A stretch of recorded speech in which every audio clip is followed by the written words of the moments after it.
Hey everybody, this is Brad from Johnson Small Engines, better known as the One-Hand Mechanic. If I can do it, you can too. Today we have here a Time Cutter SS5000, and it came in because it does this. I'm gonna go ahead and start it, put your handles out, key on, give it a shot. It does that. So we're gonna diagnose what that click is. First thing you wanna check is you want to make sure that your battery is actually in good condition. Battery is under here on this machine, and technically 12 volts and up should be good. If you don't have a load tester, you can only use a 12 volt meter. I'm going to show all the tools that I needed in this at the end of the video. So I'm going to go ahead and put my meter on DC 12 volts. We're going to go positive, negative, negative. It's showing 12.42. I'm going to assume that that battery is good condition. And like I said, without a load test. So if you need to, you can always use a jumper pack, or you can put a battery charger on it and see if it will crank up. Another tool that I use a lot to test things is a 12 volt test light. And you can also, if I put my 12 volt test light, it actually will draw a little bit of juice to get the bulb to work, and it's showing very, very bright, and it's not getting dimmer. So that also helps me tell me that the battery is in good condition. And when we turn it to crank, now we do have the brakes on, so I should be able to do this while we're off the machine. Very loud clicking. Next thing you do is you want to check your engine oil and check to make sure that you have at least engine oil up to the line. If you have a overfilled engine oil, now this is a Kawasaki, so we don't screw it in.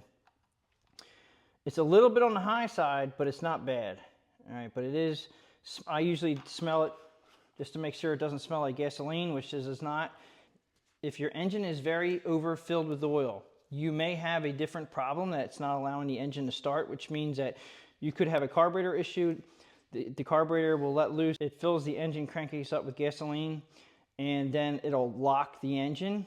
And it's because you had a carburetor problem that let fuel flow into the engine, and then it comes up into the cylinders and it locks it up. To confirm this, that it's not locked up, I'm gonna go underneath the machine. I have a 5/8 socket that I'm gonna turn the crankshaft, because it's easier for me to go under there and turn it, and you can just see up here that it's moving.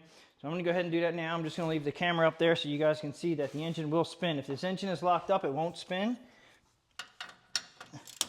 I'm just turning the crankshaft pulley, and I can feel compression already, and it's pretty tight, so I'll try to make it go around all the way. Okay, there it goes. You're going to get compression stroke. It's going to get hard and easy. And okay, so we're good to go. All right, so we know it's not locked up. So I hear the clicking noise is coming from this part right here. And so we're going to test this. Now, the reason why you see a boot on this side and not a boot on this side is because this is hot. This goes to your battery all the time, so this is always hot. This is where my light tester comes in handy. I'll put a link in the description below if you guys want to pick one of these up. So you have power at your battery. You're going to follow this around. Obviously, it's going to have power here.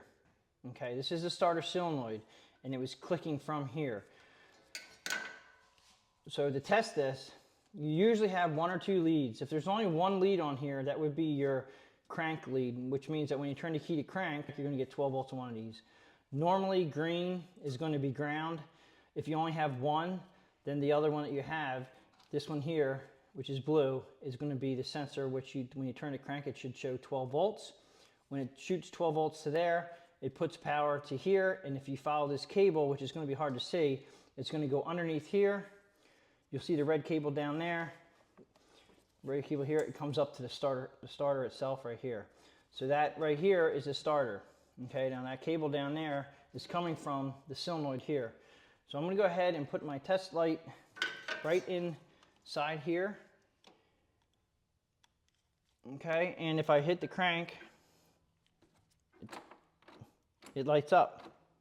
And the reason why you don't hear the click is because it's not attached to the solenoid, which was making the click. The solenoid is just an electric magnet, and through time, and if this thing's sitting outside And I did clean this machine. It was in ugly condition before, and I'm pretty sure it sat underneath the tarp for a year. It'll seize up inside there. So now when we turn the key, because I plugged it back in again, it's just clicking. Now, if I put the test light on this side, when I turn the key to crank, you're going to hear that click. This should light up right here. And it's not. This is a perfect example, and it was real easy to show you guys that when a starter solenoid goes bad, you will get the 12 volts on one side. When you turn the key to crank and you hear that click. Now don't be confused with the battery going bad click. Battery going bad clicking, it'll just be a very faint click. Make sure you check your voltage when you're cranking it. If your voltage drops, you can use a meter for that. If your voltage is dropping a lot when you turn it to crank, you probably have a bad battery. If you have a fully charged battery like we do here, and you hear that loud click, and you test the light here, basically you can just test this side when you turn it to crank like this. You just test that side. If it's not lighting up, then you know you got a bad solenoid, or you can also make sure that you're getting power to that side by, again, just using your test light on the other lead. And when that lights up, you will know that the starter solenoid is bad. Okay, so now as far as getting the right part for your machine, this one here has 5/16 inch studs. A lot of them only have 1/4 inch studs. And how you will find the correct part for your machine, on this particular machine, the model number is over here. This is a Toro, and you're going to go onto a Toro website parts lookup, and you're going to look up the 74730, and yes, you're going to need the serial number, the 316. Once you get the model in, then it'll come up with all the serial number breaks, and then it'll show you what year this was made. And so I went to the internet, I found the part number, and I will show you the solenoid that we got for it. So this is the solenoid, and it is not the OEM. This is an aftermarket. I've done very well with using aftermarket. I think the OEM costs like $33 from Toro, and you can get the aftermarket a lot cheaper. And I've had good luck with aftermarkets. I've been using them for 30 years, and they seem to be doing just fine. The difference between this and that one is that there is spaded ends here. So what I'm going to do is I'm going to take off these spaded by just loosening up these nuts here and take these spades off. We don't need them. We just need the ones that push on. Okay, so I'm going to go ahead and just take these nuts off. These are 3/8 socket.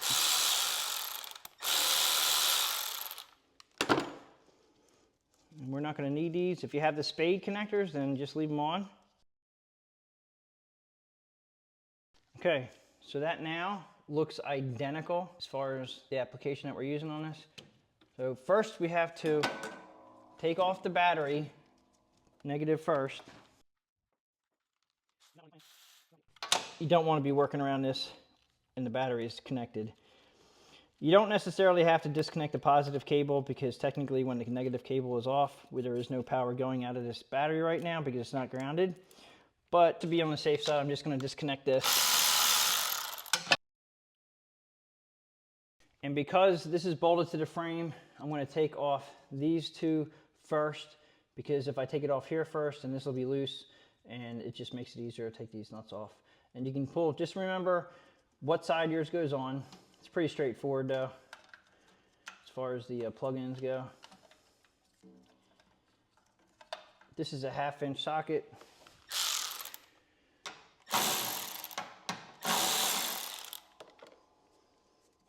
Now also this one has a wire coming off the one side that connects to the battery. I think that might be either going to a fuse or it goes to the electric brake, which is this guy right here. All right, just make sure that you put them back where you got them. We don't need that nut anymore because the new one has the nuts on it. This one goes to the starter, the other side. Our 3/8 socket to take that off.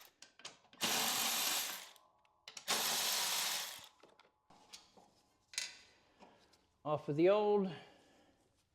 And I'm just curious, the aftermarket one that I got is identical. So this may be OEM, or This may have been changed out once before in its life. This machine is a 2016 year, and it is 2025, so the machine is years old.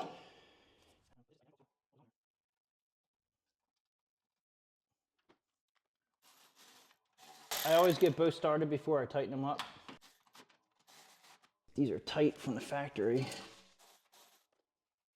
And these actually came with lock washers. We'll go ahead and use them. This one goes to the starter. This guy here goes to the other side, and we have the battery side here.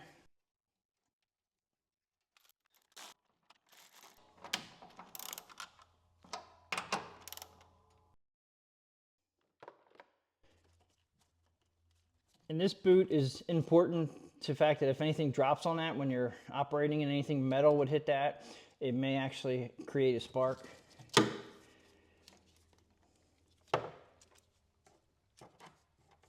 Make sure your terminals, your battery terminals, your connectors are clean. I'm going to go ahead and put the power to the one side of the cylinder. This is the ground wire. Other side.